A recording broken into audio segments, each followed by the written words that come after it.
Gets it in and gets it down. Here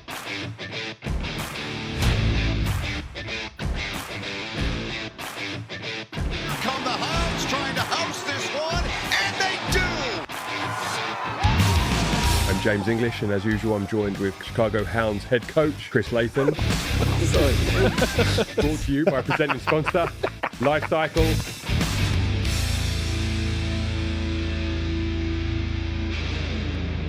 Welcome to the Big Dawg Podcast, the official podcast of the Chicago Hounds, brought to you by major sponsor Life Cycle. I'm James English, and I'm joined, as usual, by our co-host and Chicago Hounds head coach, Chris Latham. Good to be here, thank you. And as you can see, a slight Southern Hemisphere feel as we're joined with veteran MLR vet Matt Jones. Jeez, makes you feel old. And Mitch, rookie now, I guess I'll you could take that. say. Yeah, that's all right. Well, we'll get going. Mac, you've been around now for a while. We talked about you being a vet. You've been with Austin before, Chicago. Yep. How's the season going? A little bit of a different flavour. Yeah, it's a different flavour. We've obviously started really well this year. Chris, the coaches have sort of brought a different vibe to the environment. The boys feel, happy to express themselves. There's no sort of negativity around, which is good. We probably needed that after last year. Needed sort of a fresh start. So Chris and the lads have brought that, which is. And Chris, you've been in the MLR before. You've been with Utah and you've been with Seattle. Mac mentioned about you being the new head coach here. What's it been like so far? How's it going? Obviously, the record speaks for itself, but. Yeah, it's been exciting. I thought last year Chicago were the form team coming into the finals, to be honest. I had the luxury of sitting back and watching after a few results going our way when I was with Seattle. And I generally thought that, it'd be a tight contest playing you guys. And, I was starting to analyse and get to know the way that Chicago was playing, because I generally thought that you guys were going to be the team. So to then finish the season, go home, and then have the opportunity to come to Chicago knowing what I'd analysed and looked at, it just got me so excited with, the way that the potential of what I saw and how nervous it made me being on the opposite side of it, thinking we're going to have to play this team to win. So, from that point of view, it was a chance to get in and be excited right from the get-go. And, it was basically a no-brainer. It was smiles from ear to ear when I got that offer and that chance to come. But coming in and understanding where the team were, but wanting to put your own stamp on it, what were the challenges with that? Biggest thing I've probably learnt from a coach point of view is it's a lonely place. Like, leadership is a lonely place, and part of the key to having success is getting combinations and playing well as a group. And, coming in on a Tuesday and having to tell guys that are really good players and could easily almost beat, if not beat, any other team in the MLR as well. So it's a lonely place on a Tuesday having to have those conversations, because there's another 20 guys that particularly don't like you that much on a Tuesday. It's a difficult one, but it's a healthy place to be in from a club point of view. It's a healthy place to be in as a coach.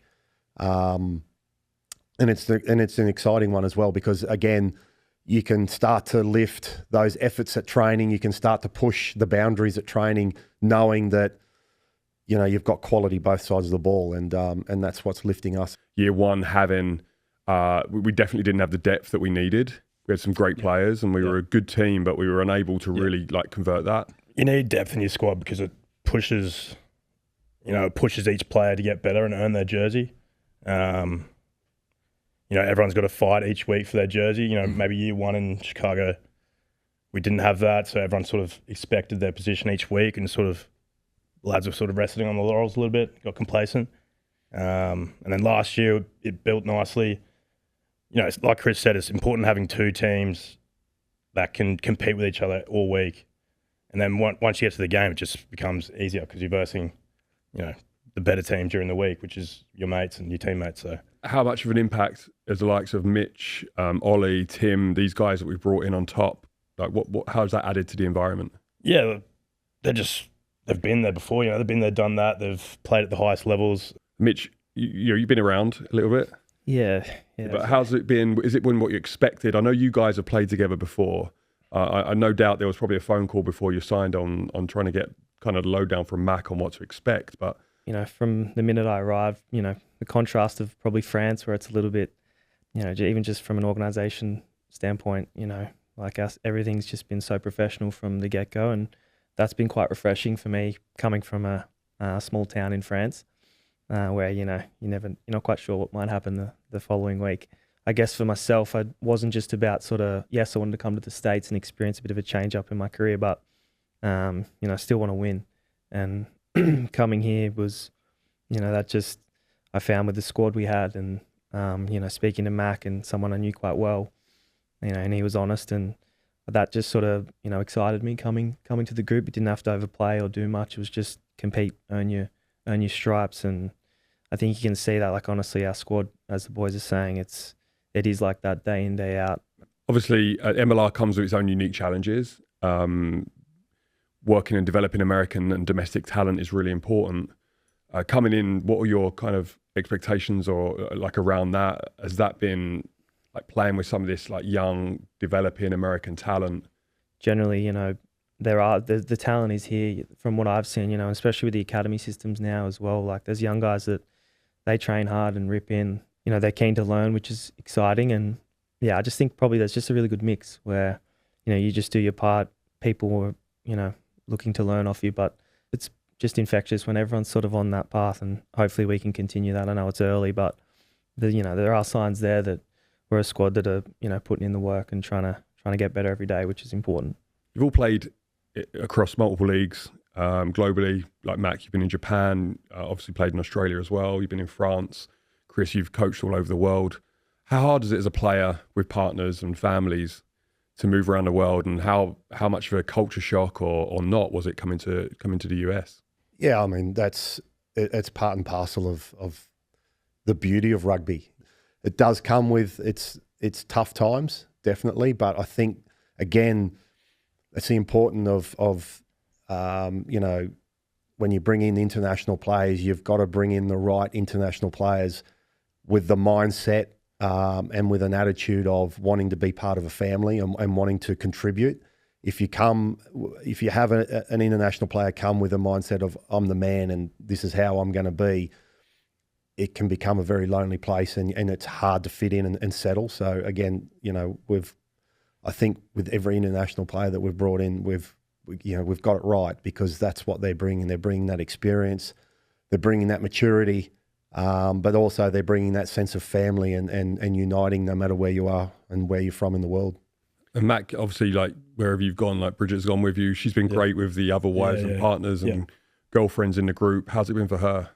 Yeah, credit to her. She's incredible. We've moved more times than fucking can count, but just embraces it, and she wants to get around the wags, as they call themselves, that sort of stuff. And she helps new girls come in, like Sophie, Mitch's missus, and she loves that sort of role she's taken on. But when I first moved over here to America, I thought it would only be short term, but I sort of fell in love with rugby again over here.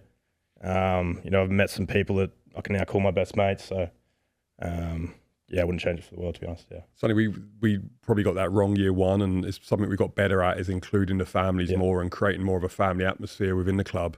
And it's great now when you see all the wives, girlfriends, and partners out for dinner and hanging out together and celebrating wins and losses also with us. Right. How important is it for you for that environment to be enjoyable, for that family environment as a coach? Oh, immensely. I've been in environments both as a player and a coach where I've dreaded having the thought of getting up in the morning and going to work. Whereas if I get up and I go and I'm like, geez, I can't wait to get in, and work doesn't even come into my mind then. And it's just about, I can't wait to get with the boys.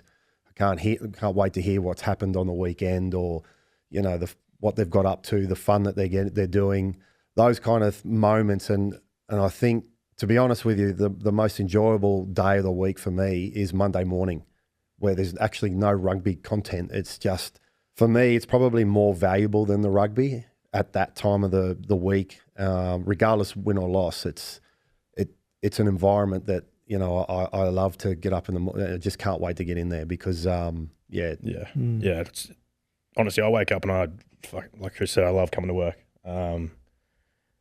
it's important. I always say it's the best job in the world, but it's important. The tighter the group, I think, the better you play on the field. And it takes a while. We're slowly building that. Some teams don't get that all year, but we've started to get that now. So we'll only build from there. What's the secret to that? Like, character is one thing and getting the right people, but like good people, I believe. But like, is there a secret sauce? I don't think it's too much of a secret. It's allowing individuals to be themselves, allowing them to be comfortable and express themselves, and that's on and off the field. Like, for me, and I love him, is Handy. A guy that just walks in the room, and if you've allowed him to be who he is, can light up a room. If you've lost a game, he'll put a smile on your face, and for me, that just turns the mood instantly. But then you've got to back that type of attitude on the field as well. Like, you can't expect it when you need it, but then not expect it when you probably want to box that a little bit and be a little bit more protective. So it comes with those challenges, but I think allowing that to be expressed both sides is important. That element of building high-performance teams is a real challenge, right? Because you've got to get that balance right. You need those energy givers, but you also need some guys with other personality types and that bring something different. There was a lot of laughing and, like on the Monday meetings and whatnot, but then, when you probably flick the switch to the field, there was the butchers of the team. He just comes to mind, easy target, but, he's really high on standards. He's a unique individual. Yeah, Hugely get him on next. But just guys like that probably the leadership group, when it comes, not that they're, just once we get to the field, it's on. And I think just probably that balance is important. And I think, we're trying to, every team's chasing that. And I think if you can get that right between, the hard work and when you're on the field, you're on, and then when you're off, you've got the Charlie Abels of the world to spice up the room as well, then the locker room's probably in a good space. It's no secret that you're a big advocate of like the social side of rugby being important to you, and that's not for everyone, right? Everyone has their own release in their own way, but some boys like to go out and have a few beers, and they use that to bring themselves together. Yeah, you got to get to know your teammates, right? So some boys like to sort of unwind with a beer in the dressing room. Some boys, like to just need a 3-day bender. Yeah. Some lads, I won't mention them here, but some lads need a few more beers. It's just important for team culture, right? Just to get around each other and get to, like, there's a lot of turnover. It's just the nature of the business. There's a lot of turnover each year. There's new guys coming in and out. So, the best way to get to know people sort of away from rugby, it might be just the dressing sheds. It might be, at the lunch table at training. But it's important to get to know everyone pretty quickly so you can build that trust. Yeah. So obviously you guys are all from Australia. Australia's been through like a real transitional period in rugby at the moment. It probably sits as in like maybe the 3rd, 4th, maybe even 5th game now in popularity wise. What's going on there? Are we starting to see that shift now, or? I'd like to think we're seeing a shift. Yeah, definitely. It's good to see. We've got the Lions series obviously coming, the World Cup coming at a great time to revive the game in Australia. I mean, you've got to look at these two guys, and the talent that comes out of Australia is immense. I think the schoolboy club system in Australia is huge. It's especially the schoolboy system. There is some genuine talent.